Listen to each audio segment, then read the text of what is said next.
I'm Ian Baker, and today we're going to go over the 2020 Zinger Lite 252BH.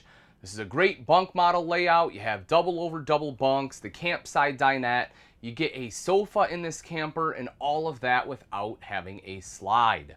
Let's actually start on the campside dinette. So this is one of my favorite things when manufacturers are able to pull this off, and for a couple of reasons. But the main reason is because this is the view I want. I want to be able to look out to my campsite while I'm eating my breakfast or having my morning cup of coffee. There's also enough room for 4 people here. However, whoever is sitting on the inside, just make sure their knees can fit, because you do have to contend with a wheel well there. So they may have to either shift their legs to the side, or if they're smaller, like if you're bringing children with you, probably have them sit on the inside. This table does drop down into a bed as well for additional sleeping space. Taking a look up top, you will see there is storage across the top there. Also, if you want TV in this RV, this is where it will mount. The connections for that are right up top, and you do have a great view to that from one of the dinette sofa, or one of the dinette cushions, or from the sofa. Here in the back corner are your double over double rear bunks, 300-pound weight capacity, teddy bear bunk series, LED lights, windows, and both electrical outlets and USB ports, so that way the kids have electronics. As far as size, so I will get up here, 6 foot tall, and as you can see, folks, I can lay in here. So if you don't have kids, if it's just going to be like a friend's weekend, or a hunting trip or fishing trip, something like that, you want to take the RV, girls' weekend away, whatever it is, you can sleep adults in these bunks, which are pretty great. Take a look underneath, and you will see good storage there too. So excellent spot for like a laundry basket, or if you have duffel bags of clothes, something like that.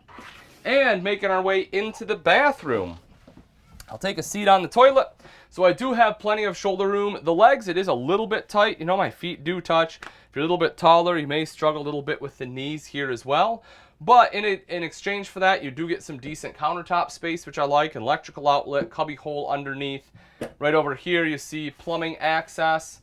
You got your sink there, and a mirrored medicine cabinet with some storage in that. For the shower, I will step in here. Again, 6 foot tall. I can stand everywhere in this shower, which is pretty great. Vent right up top to help things quickly dry off. Hand wand, of course, to make showering up easier. And it's a pretty good size shower. I can move around in there fairly decent. As we take a step back out, you'll see the thermostat here. Now, this is just for the furnace, folks, because there is a roof-mounted AC on this unit, but the controls for that are on the AC itself. And moving up a little bit further yet, you get into the kitchen. This is the new Dometic fridge freezer. They kind of have a different handle style.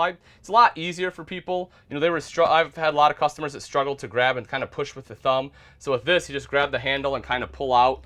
Opens up just like that. Very simple and easy to use. Plenty of room in there. It runs off propane and electric. You can see the controls right up here. That unit does have automatic switch over as well. For the rest of the kitchen, microwave up top, hood right underneath that. Good storage there. Open that up so you can kind of take a look. Dropping down, window, electrical outlet, large single basin stainless steel sink, and a high-rise pull-out faucet. That's really cool to have. It does make washing and rinsing dishes much easier, and it's not very common, in this level of RV. You will also see the recessed 3-burner cooktop with a glass cover for additional prep space. You can just kind of fold this back like so. It doubles as a backsplash, opens up those 3 burners. This one looks very similar to a Furrion, but it is the Greystone brand. But again, just like that Furrion, it does have the knobs that light up. And underneath is an oven in case you want to do a little bit of baking. For storage underneath the countertop, you'll see a spot for pots and pans, as well as 2 drawers. Top one being a little bit shorter because you have more plumbing to contend with. The bottom one here is quite a bit deeper. Now, the thing I do like about this, as I mentioned, it doesn't have any slides, and they still managed to get you this sofa right here. So this is great. It's a jackknife sofa. It's fairly comfortable. It has the center cushion that if you want it up, you can have the full sofa here, the full love seat, I guess. Or you can drop it down like that and get the armrest. You have the movable armrest. It kind of makes like a pseudo theater seating. Also, this does drop down into a bed, and it has some storage underneath, so you can see that. So you gotta love that. But that drops down into additional sleeping space. Also, right up above that, you will notice the multimedia center / sound bar. So that way you have excellent sound quality. That unit is Bluetooth capable as well, which is pretty cool. So that way you can control the music from your smart device. Now with this layout, 'cause there's a lot of manufacturers that have a similar floor plan, they generally do one of two things. They have a half wall like this, or they have the full wall. Now the full wall will give you more privacy in the bedroom, but it makes the unit feel a lot more closed in. By giving you the half wall like this, it really opens that line of sight up and makes the camper feel much larger. And then as you can see up front, you have your queen bed here in the center. You have big nightstands on the side with electrical outlets and USB port on one side, hanging rod for your clothes, and on the far side is a spot to mount an additional television, so if you want a TV in the bedroom, this camper will accommodate that as well. Now that we've seen the inside, let's take a look at some of the outside features on the 2020 Zinger Lite 252BH. Right up front is a power tongue jack. This makes it nice and easy to hook up and disconnect from your tow vehicle. So all you have to do is flip the rocker switch here to raise and lower the tongue. You also have a light for added visibility at night. In the rare event that the motor fails, there is a manual override as well, so that way you're not stuck at your campsite. You'll see two 20-pound propane tanks with a cover behind that, rails here for your battery, and then you will also notice solar prep. So if you want solar, simply buy the portable panels, plug it in right there, it'll trickle charge your battery. You have diamond plating coming up the front, helping to protect that front end from rocks and debris that may get thrown up by your tow vehicle. And coming around to the side, we will see the large pass-through storage. Big door on this side, smaller on the other, but this is the side you'll be using more often than not anyway, and this will allow you to get some of your grills or larger executive chairs in there.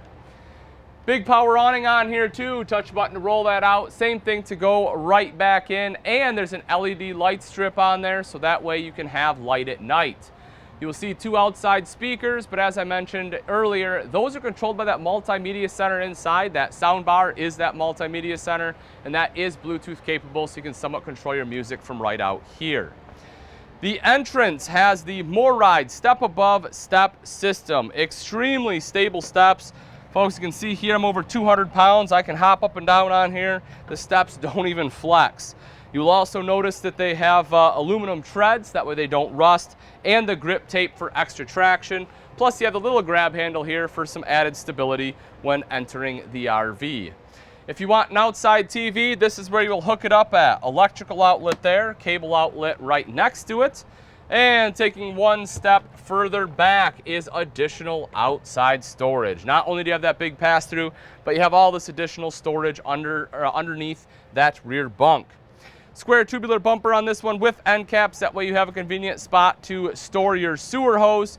Mounted to that is the spare tire. So the great thing about that is it is super easy to access. You also have cable inlet right down here. Right up top, you will see backup camera prep. So if you want a backup camera, having the prep makes it easier to be installed, meaning it'll save you money on labor. 30 amp power cords tucked away here. City water inlet right next to it. Black tank flush with hot and cold water access. Outside shower there. I'm sorry, let's redo that again. Black tank flush to wash out your black tank. That way you don't have to stick a hose down your toilet. Outside shower with hot and cold water access right here. Sorry, getting ahead of myself there. If you drop down, you will notice a couple things. One is your termination is located here with both your black and gray tank valves. And it's pretty tough to see because this camper is sitting a little low, but this one does have a fully enclosed and insulated underbelly. A little bit further up here is your fresh tank fill. So if you plan on going somewhere you don't have city water, you want to make sure to fill your fresh tank. That'll be the place to do it at. All right, folks, and that wraps it up. Again, this is the 2020 Zinger Lite 252BH. If you're interested in this model and you would like price and availability, simply click on the link in the description. Thanks again for watching. I'm Ian Baker, and let's go camping.